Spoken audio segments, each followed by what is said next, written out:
Hi guys, welcome back to Filmy stock. ముందుగా అందరికీ ఉగాది శుభాకాంక్షలు. అండ్ ఈరోజు పవన్ కళ్యాణ్, శ్రీలీల అండ్ రాశి ఖన్నా యాక్ట్ చేసిన ఉస్తాద్ భగత్ సింగ్ సినిమా చూశాక నాకు ఎలా అనిపించిందో దాని గురించి మాట్లాడుకుందాం. ఫస్ట్ మూవీ స్టోరీ గురించి మాట్లాడుకుంటే, చాలా సినిమాల్లో మనం చూసిన స్టోరీనే. ఒక పొలిటీషియన్కి అండ్ ఒక పోలీస్ ఆఫీసర్ మధ్య జరిగే రివెంజ్ స్టోరీ. అంతకంటే పెద్ద స్టోరీ ఏం లేదు, చాలా రెగ్యులర్ స్టోరీ. డీటెయిల్గా మాట్లాడుకుందాం, ఏం వర్కౌట్ అలా అని మాట్లాడుకుందాం. కానీ దానికంటే ముందు ఛానల్ ఇంకా సబ్స్క్రైబ్ అవ్వకపోతే సబ్స్క్రైబ్ చేసుకొని పక్కన బెల్ ఐకాన్ క్లిక్ చేస్తే వీడియో పెట్టుకుని నోటిఫికేషన్స్ వచ్చేస్తాయి. ఆల్రెడీ సబ్స్క్రైబ్ చేసిన వాళ్ళందరికీ thank you so much.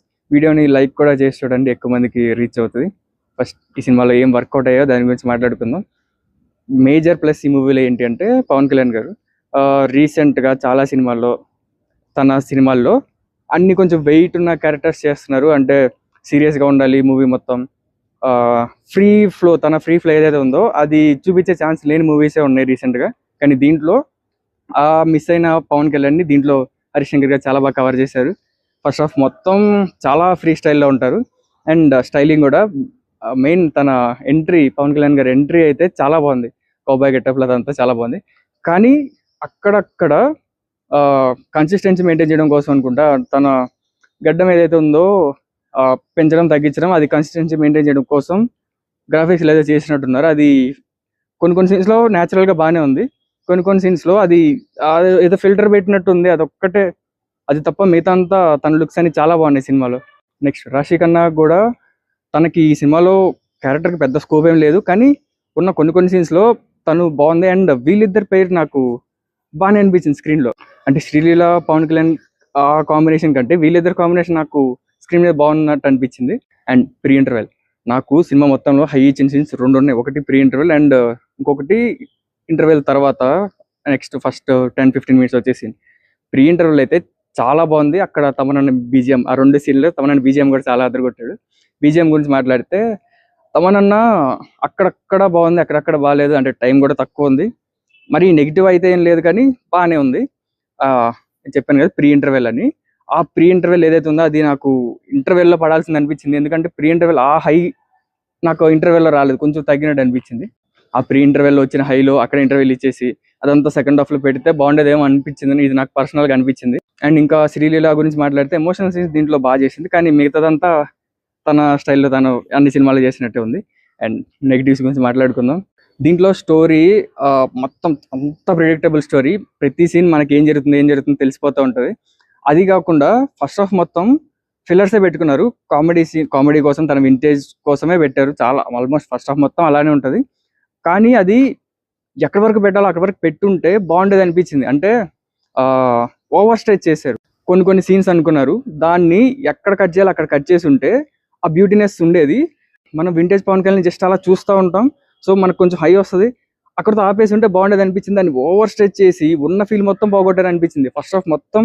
And second హాఫ్లో కొన్ని సీన్స్, సెకండ్ హాఫ్లో తెలిసిన యాక్టర్స్ ఇద్దరు ఉన్నారు, ఒకళ్ళు సత్యం రాజేష్ అండ్ చమ్మక్ చంద్ర. వీళ్ళిద్దరు కాంబినేషన్లో పవన్ కళ్యాణ్ గారి కాంబినేషన్ ఒక సీన్ వస్తుంది. అది అంటే just Pawan Kalyan fan service చేయడం కోసం పెట్టినట్టు, తన దేశభక్తి చెప్పడం కోసమే ఆ సీన్ ఉంది. ఆ సీన్ సినిమాల్లో లేకపోయినా ఇంత కూడా చేంజ్ ఉండదు. కానీ అంటే ఆ సీన్ ఇంపాక్ట్ లేదు, అంత పెద్ద ఇద్దరు తెలిసిన వాళ్ళిద్దరు వాళ్ళని పెట్టారు. ఇలాంటి కొన్ని సీన్స్ ఉన్నాయి. ఎగ్జాంపుల్ ఎలా చెప్పాలంటే, తన గ్లాస్ రిఫరెన్స్లు ఉన్నాయి, అవి 1-2 సీన్స్ దగ్గర పెట్టుంటే ఆ ఇంపాక్ట్ చాలా బాగుండేది. దాన్ని ఏం చేశారంటే ఓవర్గా పెట్టేసి ఎన్నిసార్లు పెడతారు అన్న ఫీల్ మనకు వచ్చేలాగా చేశారు. అంత రిపీటెడ్గా చూపించారు. చాలా సీన్స్ అలాగే ఉన్నాయి. అండ్ సెకండ్ హాఫ్లో ఇందాక చెప్పినట్టు సెకండ్ హాఫ్ స్టార్ట్ అయ్యాక చాలా హైలైట్ అయింది. నాకెందుకో శ్రీలీల వచ్చిన దగ్గర నుంచి తనకి ఇంపార్టెంట్ క్యారెక్టర్ ఉంది. తన రోల్ సెకండ్ హాఫ్లో చాలా క్రూషియల్. కానీ ఏమో తను ఉన్న సీన్ల వరకు నాకు ఏది వర్క్ అవ్వలేదు. నాకేమనిపించింది అంటే, ఇది నా పర్సనల్ ఒపీనియన్, అంటే నాకు అనిపించింది శ్రీలీల క్యారెక్టర్ని రాశి ఖన్నా క్యారెక్టర్ శ్రీలీలకి ఇచ్చుంటే కొంచెం బాగుండేదేమో నాకు అనిపించింది. అది జస్ట్ నా ఒపీనియన్ మాత్రమే. తనున్న సీన్ మొత్తం నాకు చాలా డిస్కంఫర్ట్ అనిపించింది. అంటే ఏమో మంచిగా వెళ్ళే ఫ్లోని తను కట్ చేసినట్టు అనిపించింది. కానీ క్రూషియల్ రోల్ అదే, సీరియస్గా ఉండాల్సిన దగ్గర కూడా కామెడీ చేసేసి ఏమో అది నాకు వర్క్ అవ్వలేదు. కొంతమందికి అదే వర్క్ అయింది అంటున్నారు, కానీ నాకు ఆ పోర్షన్ అయితే వర్క్ అవ్వలేదు. అండ్ ఎడిటింగ్ కూడా ఒక ఫ్లో లేకుండా అక్కడక్కడ ఒక సీన్ జరుగుతుంది, దానికి సంబంధం లేకుండా ఇంకో సీన్ వచ్చేస్తుంది. అండ్ కొన్ని సీన్స్ అయితే లీడ్ కోసమే పెట్టినట్టు క్లియర్గా తెలిసిపోతూ ఉంటాయి.